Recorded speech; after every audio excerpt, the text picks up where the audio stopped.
Olá, olá, o vídeo já vai começar, mas antes eu vou só te dar um recado. Aqui é o Marco Antônio Abud, eu sou médico psiquiatra. O vídeo que você vai ver é um vídeo em que você vai me ver mais novinho, é um vídeo que fazia parte de uma coletânea, de um clube de assinaturas que começou no início da pandemia, mas ele foi descontinuado em 2022, que era o Clube Saúde da Mente, em que eu falava lives semanais e uma infinidade de conteúdo sobre todos os temas de quadros que acometem a nossa mente: depressão, ansiedade, transtorno bipolar, insônia, TDAH, toque, e também dicas para familiares, para pessoas que querem ajudar, pessoas que estão sofrendo com isso, ou para alunos dos tratamentos digitais para depressão, para ansiedade, para insônia, que já melhoraram para prevenir recaídas. Esse clube ele foi descontinuado porque eu pudesse focar aqui mais no conteúdo gratuito e nos treinamentos digitais, mas nós estamos liberando esse material editado e o vídeo está totalmente atualizado. Mas se você quiser saber sobre técnicas e atualizações avançadas, sempre atualizadas, práticas e testadas ali, tanto pela ciência quanto pela experiência, ou seja, estratégias que funcionam de verdade para alívio, cura e prevenção, né? Ou seja, para que a pessoa melhore, recupere a parte de relacionamentos, de energia, de vitalidade, que esses quadros sugam da nossa vida e que se mantenha bem. Eu sugiro que você se inscreva aqui no canal e também me siga lá no Instagram, no DR Marco Abud. Então, aproveite o vídeo. Olá, olá! Vamos falar hoje sobre transtorno bipolar, né? Por quê? Porque é um quadro, ele não é tão comum quanto quadros de ansiedade, quanto quadros de depressão e até quanto quadros de TDAH, mas ele é muito mais comum do que se imagina e ele pode, caso não diagnosticado, levar a consequências desastrosas para a vida da pessoa. Consequências até mais desastrosas do que a própria ansiedade, do que a própria depressão. Por outro lado, o transtorno bipolar, ele é um dos diagnósticos que eu mais gosto, viu? Por quê? Hoje eu vou dar uma introdução, dar um exemplo de como que é uma vida na prática, né? Então eu fiz aqui uma linha do tempo, né? Eu adoro fazer linhas do tempo, para eu contar mais ou menos, né, como que seria a vida de alguém com transtorno bipolar, desde o início dos sintomas até o diagnóstico e o tratamento. É um quadro que, se a gente não diagnostica e não trata corretamente, a consequência é catastrófica, leva a consequências piores do que o quadro de depressão e de ansiedade. Porém, eu gosto muito, adoro pacientes com algo do espectro bipolar, né? Porque tem várias classificações. Eu acho muito legal porque eles são brilhantes, né? São as pessoas mais brilhantes que eu conheço, né? Em termos de intelecto mesmo, em termos de QI, em termos de forma de se expressar, de loquacidade, de parte verbal, em termos de criatividade. São pessoas extraordinárias. Porém, é um quadro muito mais frequente do que se imagina, tá? E o diagnóstico correto, ele é de extrema importância. É difícil, precisamos de pessoas, de médicos, de profissionais de saúde especializados. Não é fácil ter esse tipo de formação, mas, por outro lado, né, como eu falei, são pessoas incríveis, viu? São pessoas brilhantes. Bom, mas vamos lá, ó. Vou dar então um exemplo da vida de alguém com transtorno bipolar. Esse exemplo, na verdade, eu criei, mas ele é inspirado num autor, né, num escritor português chamado Davi Leite. Né? Ele escreveu um livro, ele é escritor e ele é chefe de cozinha, se eu não me engano, acho que sim. Ele escreveu um livro falando sobre culinária e sobre a experiência dele com transtorno bipolar. Aí eu dei uma adaptada aqui, não é exatamente igual, mas é parecido com a história dele, né? Ele tem um livro, chama Anotações em uma Banana, um nome meio assim, mas ele mistura culinária com a história dele de transtorno bipolar. Mas enfim, ó, como é que era a vida dele, né? Então ele conta lá, mais ou menos, né? Então, como eu falei, eu dei uma adaptada, que ele cresceu numa família portuguesa, né? Então, a família dele era portuguesa e eu acho que ele morava nos Estados Unidos, mas tinha essa coisa, era uma colônia portuguesa nos Estados Unidos. Eles eram meio explosivos, latinos, e a família dele era muito explosiva. Eles falavam berrando com todo mundo. A mãe ia lá e batia nas pessoas quando ela não gostava, tinha briga o tempo todo, né? Uns comportamentos extremamente estranhos, todo mundo muito explosivo, muito briguento, briguento, muito irritado na família, e sempre que alguém falava, né, alguma coisa, falava, não, mas é porque isso é da nossa família, porque nós somos portugueses, o sangue português é assim. E eles jogavam coisas, né, ficava, enfim, tinha discussões que jogavam móveis, quebravam coisas, e sempre era essa questão da questão portuguesa, né, que era o sangue português. Ele cresceu com isso. Aí ele conta que com 11 anos de idade, ele falou para a mãe dele, ele com 11 anos de idade chegou para a mãe e falou, mãe, você precisa me levar no psicólogo. O que é isso? Que psicólogo? Que mané? Para com isso, né, meu filho? Quer? Vai, né? Vai estudar. Não, eu tô sentindo um negócio aqui. Eu tô sentindo uma crise. Meu peito tá palpitando. Parece que eu vou morrer. Eu não consigo me acalmar. Ele estava tendo uma crise de ansiedade. Então, aqui com 11 anos, ele teve uma crise de ansiedade. E ele ficou tendo crises de ansiedade durante 6 meses, ele falou. E falou que a mãe até levou ele num psicólogo, era na década de 70, de 60. Então, a psiquiatria, né, ela estava muito embrionária ainda do ponto de vista de diagnósticos e tratamentos. Era uma bagunça, né? E a psiquiatria americana ainda era totalmente dominada pela psicanálise, né? A psicanálise, como eu falo, né, ela tem um peso muito importante para a história, para começar o estudo da psicologia. Agora, a psicanálise em si, ela não é um método muito eficaz de tratamento, para nada, né? Enfim, os conceitos dela não se mostram verdadeiros.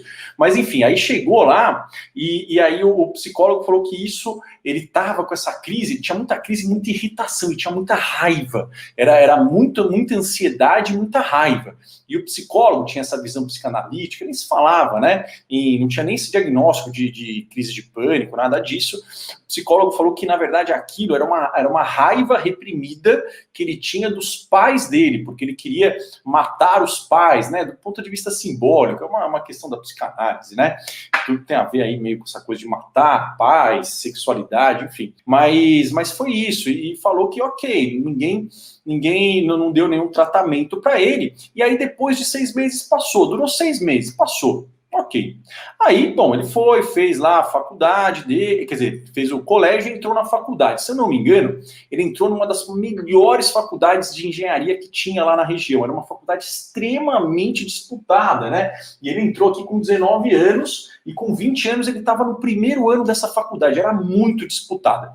E aí ele estava com 20 anos, ele lembra que ele tinha uma rotina muito intensa. Ele acordava às 6 horas da manhã, e aí ele ia para a faculdade, uma série de aulas difíceis, e depois ele saía, ele tinha um pouco tempo para almoçar, e ele ia fazer um estágio, ele ficava a tarde inteira trabalhando nesse estágio, e à noite que ele chegava em casa e ia fazer as matérias, as lições de casa para a faculdade. E aí ele ia dormir mais ou menos a 1 hora da manhã. Então ele dormia da 1 às 6. E ele ficou fazendo isso durante 1 ano. Primeiro ano inteiro, ele ficou fazendo isso. Ele dormia 5 horas por noite. Isso, né, tirando a época de prova, onde ele dormia menos até. E ele conta que nesse ano ele era o melhor aluno. Ele era o melhor aluno da turma. O melhor aluno, incrível.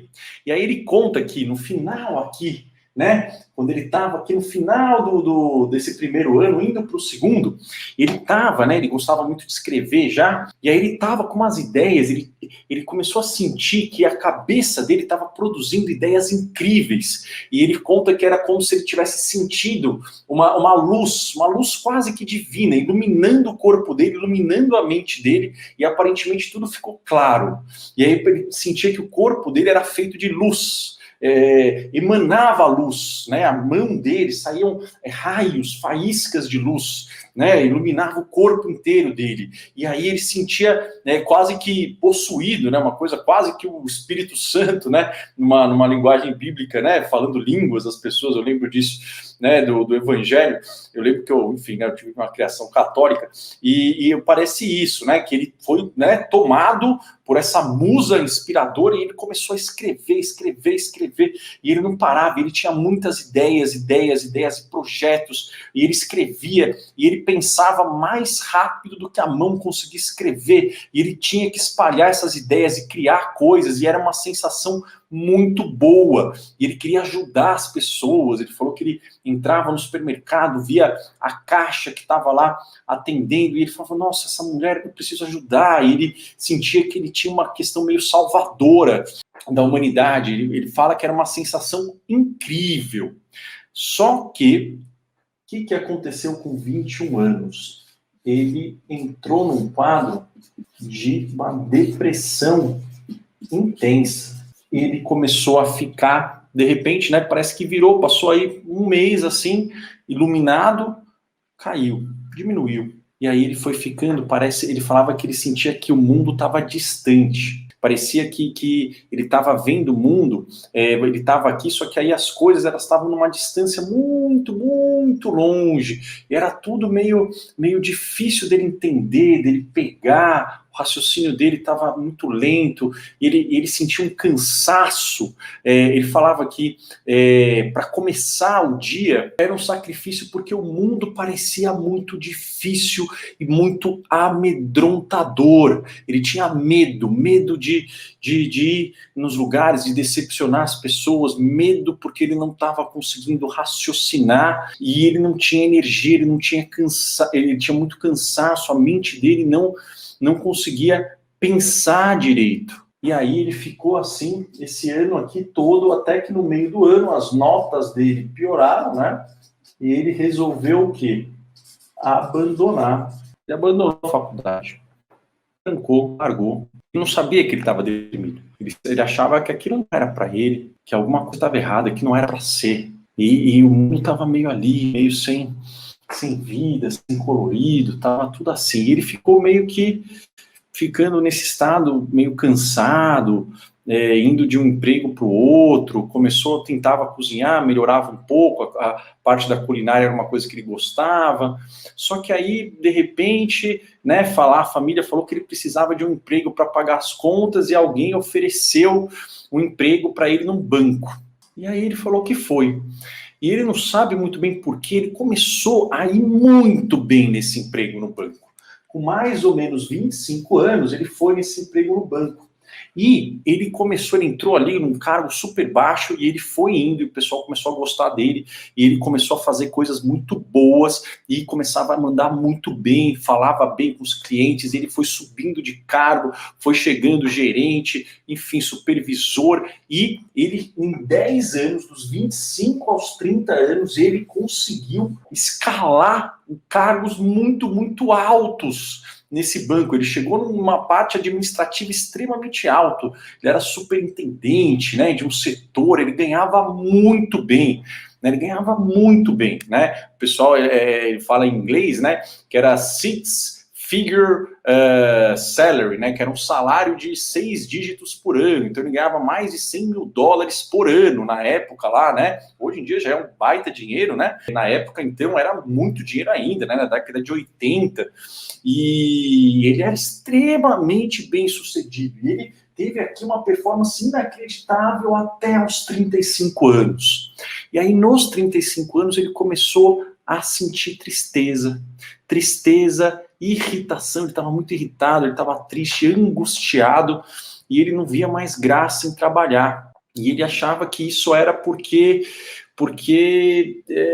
não sei, o banco não era coisa dele, ele não sabia muito bem o que estava acontecendo. Aqui ele começou a ter o quê? Um momento de tristeza e irritabilidade. Aí ele resolveu ir num psiquiatra de novo, né? E aí o psiquiatra, nessa época, fez o diagnóstico de depressão. Falei, mas como é que eu tô deprimido? Poxa, eu trabalho pra caramba, faço um monte de coisa, como é que eu tô deprimido, né? E aí o médico falou, não, mas isso é uma depressão, sim, porque você tá sentindo isso, tá com falta de prazer e tal. E aí, né, nessa época, tinha, se eu não me engano, né, ele falou, acho que era o Prozac, tinha acabado de lançar, e aí deu um antidepressivo, né? Se eu não me engano, deu o Prozac. E aí, o que aconteceu com o Prozac? Ele falou que no terceiro dia que ele tomou, o mundo se clareou, tudo ficou incrível, ele começou a ter ideias para o banco, e estava bem disposto, e começou a fazer atividade física, e, puxa vida, que legal, acordava cedo, né, disposto, saía da cama, e fazia atividade física, trabalhava bem, super bem-humorado, carinhoso com as pessoas, e isso daqui durou quanto tempo? Durou 3 meses. Depois dos 3 meses, ele começou a ficar triste, ele começou a ficar mais irritado, insônia, angústia, e ele começou a ter pensamentos suicidas. E ele voltou no psiquiatra. E o psiquiatra achou que ele não estava bem, né, tratado, e o que ele fez? Ele sugeriu aumentar a dose, mas ele não aumentou. Aí ele falou que ele mesmo parou, falando assim, alguma coisa está errada. No final da década de 80, começo da década de 90, ele começou a pesquisar. Um cara extremamente inteligente começou a pesquisar, falou, alguma coisa está errada, isso não está certo, não está funcionando, o que eu tenho? Tem alguma coisa, não está legal. E ele falou que, né, se não me engano, a internet estava começando e era muito difícil encontrar informações, né, e aí ele olhou, pesquisou, pegou o livro, foi na biblioteca e falou, eu acho que eu sou bipolar, ele falou, eu acho que eu sou maníaco depressivo, que era um nome antigo, eu acho que eu sou isso. E aí ele começou a passar em psiquiatras para ver se alguém fazia esse diagnóstico. Até que ele passou em 2 psiquiatras que ele gostou, e os 2 falaram, sim, você é bipolar. Ele contou a história inteira, não, você é bipolar. E aí, com 35 anos, através dele ter a iniciativa, foi feito o diagnóstico de TAB.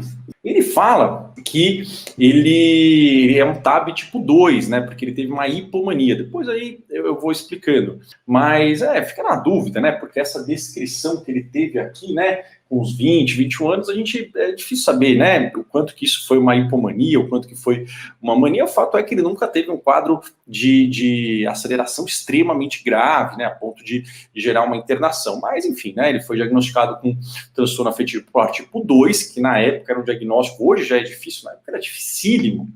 E ele fala que dos 35 até os 39 anos, 4 anos, ele ficou trocando de medicação até achar o melhor esquema medicamentoso para ele. Ele fala muito efeito colateral, sono, tremor, aumento de apetite, diarreia, confusão mental. E foi trocando, e ele trocava de psiquiatra, ele sentia que às vezes o psiquiatra não estava indo na toada dele, falou que não estava empenhado, né? Ele trocava, ele lia, ele era um paciente complicado, né? Mas enfim, ele ia até que, falou que conseguiu uma medicação que ele conseguia se sentir bem, conseguia se sentir produtivo, não estava com tantos efeitos colaterais e ficou estável. E aí ele foi indo atrás de psicólogos. E aí, claro, né, lembra que ele ficava com muitos psicólogos que ficavam tentando, enfim, né, empurrar, que tinha algum conflito com os pais, alguma coisa reprimida e tal. E ele tinha uma questão da sexualidade, né, que ele é homossexual, mas, enfim, né, isso na época, hoje ainda mas na época mais ainda, né, uma questão de tabu, uma questão familiar, e muitos psicólogos focavam nisso, só que ele sentia que não era esse o problema. Por quê? Porque mesmo estando estáveis, ele tinha ainda umas pequenas oscilações, ele não conseguia entender muito bem o que mais que ele poderia fazer, porque o remédio ele já estava cansado, né, de trocar, já tinha ficado 4 anos experimentando, e aí até que ele pegou um e falou, o primeiro passo é a gente entender o que você precisa fazer para ficar bem. E aí depois a gente vai falar de todas essas outras questões que são importantes, mas se você não estiver bem, não estiver estável, não estiver, né, com o humor razoavelmente nos trilhos, não tem nem como a gente falar de outras coisas. Por quê? Porque isso daí é extremamente devastador. E aí ele fala, né, que ele aprendeu a importância do sono, e aí ele viu o quanto que talvez, né, essa redução de horas de sono poderia já ser porque ele estava acelerado, mas talvez isso também levou ele a entrar num quadro, né, de mania, a importância da atividade física, né, ele até fala que ele não é muito assíduo, mas ele tenta caminhar, a importância de reconhecer os sinais precoces, ou seja, dele começar a ver quando que dá indícios, né, que dá aquela pista que está indo um pouquinho para cá, para poder já ligar para o médico, já mandar mensagem, falar, vamos fazer isso, vamos fazer aquilo, o que eu posso fazer? Como ele aprendeu a evitar o álcool, né?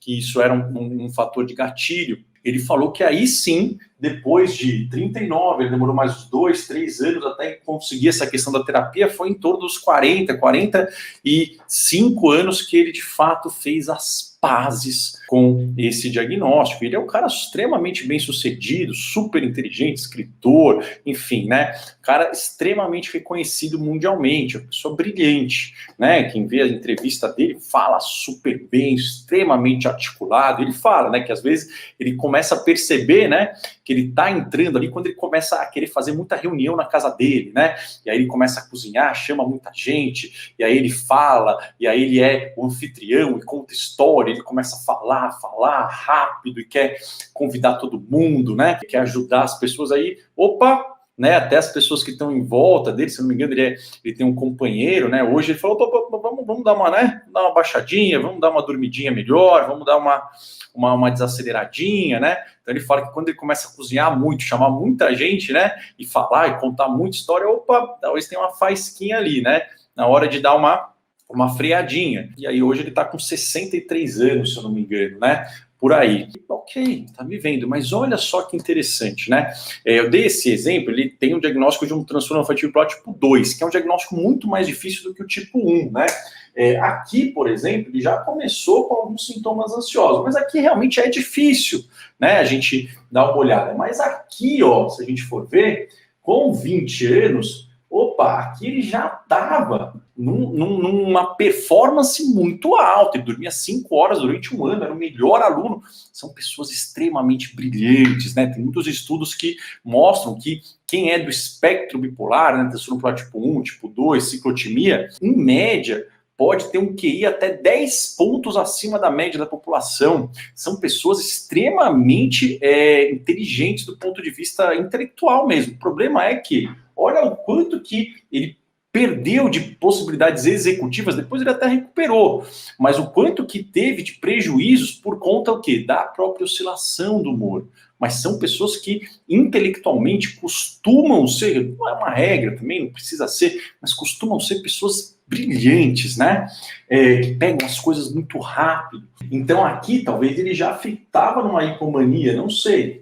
Aqui ele acelerou um pouco mais. Será que foi uma mania, né? Essa iluminação, essa coisa meio, né, de filme? Difícil saber, né? Porque para a mania tem que ter prejuízos muito significativos, né? Profissionais, pessoais, financeiros.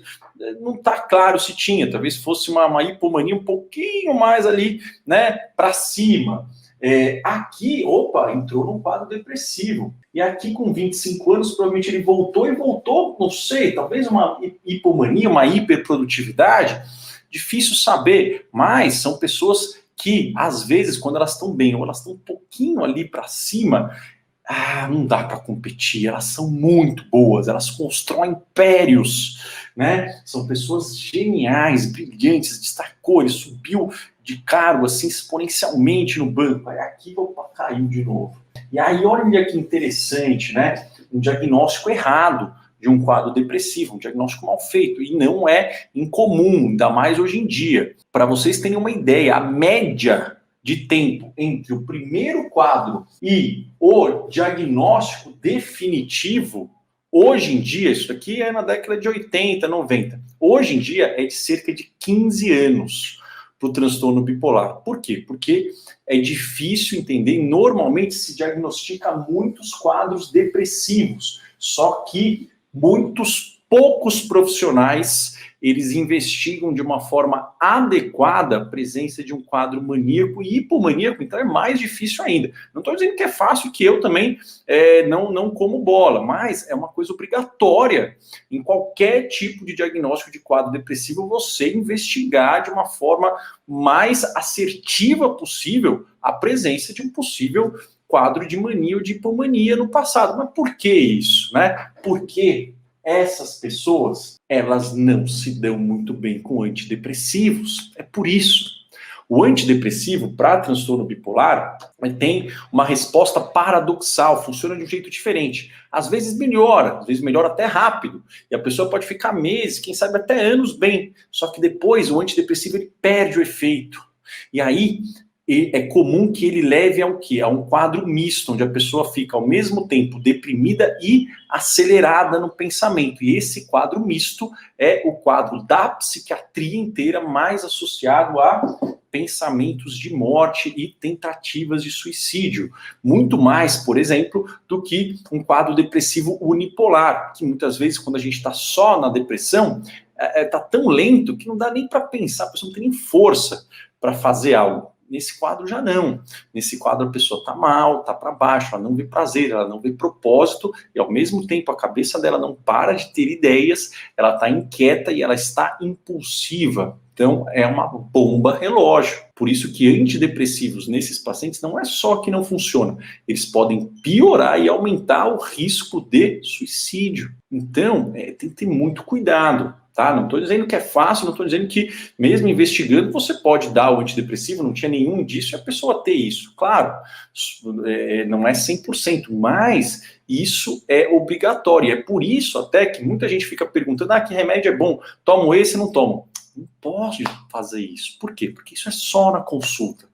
Porque se a gente dá uma medicação, né, que pode funcionar para 90% das pessoas, para uma pessoa que tem essa genética, isso não é só que não ajuda, pode piorar demais e até provocar uma tentativa de suicídio. Ainda bem que ele, cara, brilhante, né? Os bipolares são assim, eles são brilhantes, né? Eu gosto de atender, porque eles têm um sofrimento assim incrível, mas eles são muito rápidos, né? Então, às vezes eu explico isso, a pessoa ela já pega na outra consulta, eles trazem uma planilha do humor deles, feita no Excel, incrível, com todos os gráficos, eles já vêm me explicando, é muito incrível. Não é todo mundo, mas se a pessoa tem essa questão, por exemplo, da parte de matemática, ele trouxe uma planilha, né, uma projeção do humor. Eu falei, nossa, que coisa incrível isso. Por outro lado, tem às vezes pessoas que estão extremamente deprimidas, só que conseguem continuar trabalhando e produzindo mesmo assim. Puxa vida, isso às vezes é só quem tem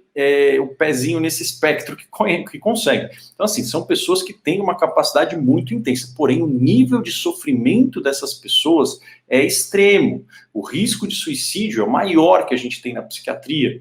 E o tratamento, o diagnóstico não é fácil, e muitas vezes o diagnóstico ele demora muito tempo. A pessoa vai perdendo oportunidades, vai tendo decepções em relacionamentos, devido a essa dificuldade no diagnóstico. E depois que fez o diagnóstico, não é que seja um mar de rosas, tá?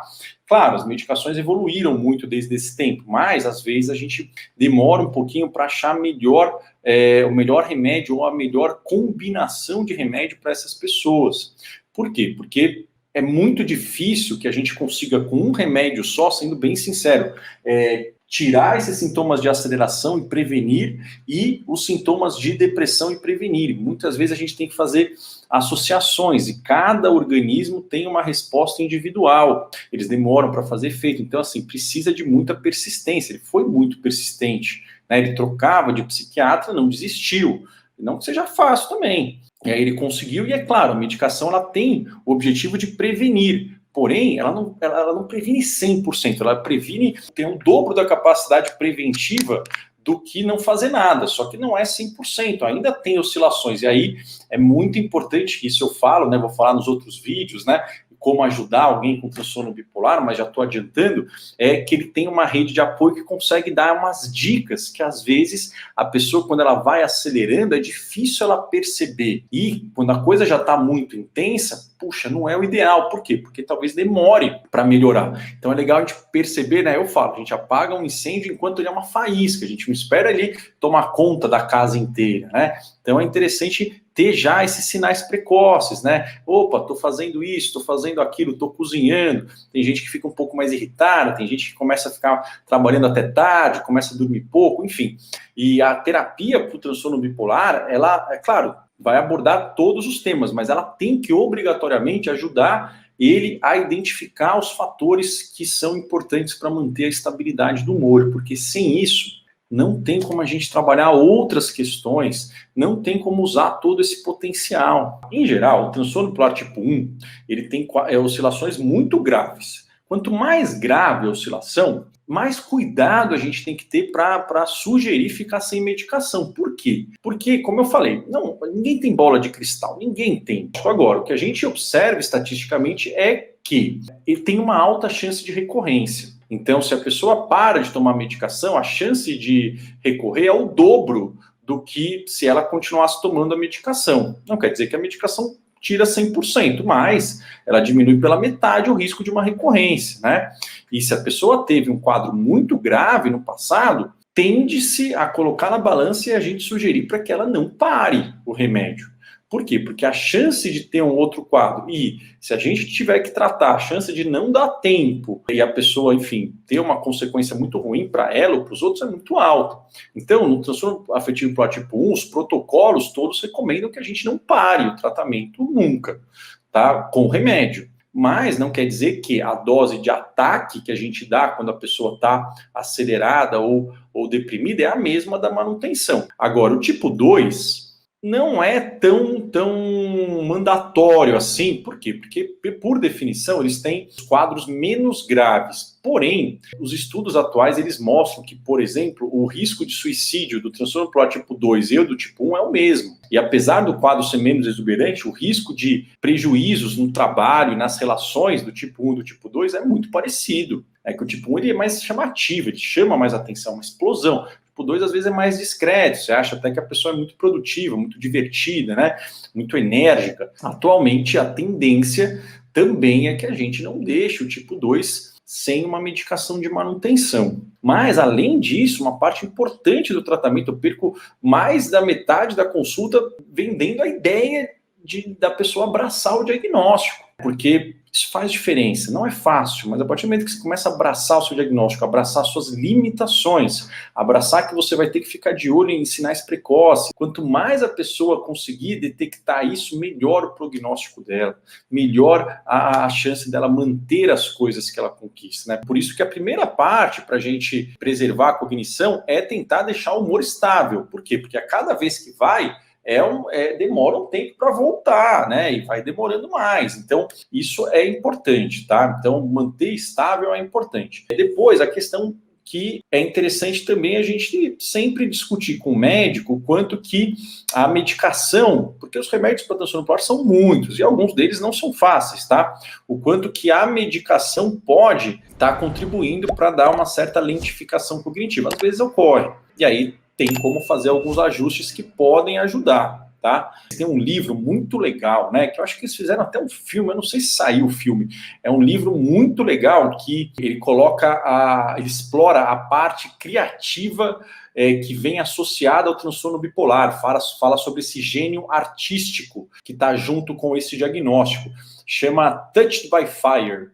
Né? Esse nome é muito legal, né? Tocados pelo Fogo. Enfim, é muito bacana esse livro, né? Enfim, dá para pesquisar, eu acho que deve ter em português também.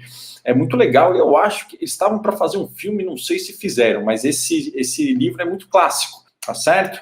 Pessoal, muito obrigado. Aí foi bacana, eu gosto desse tema. Teremos mais para conversar. Um abraço, pessoal. Boa noite.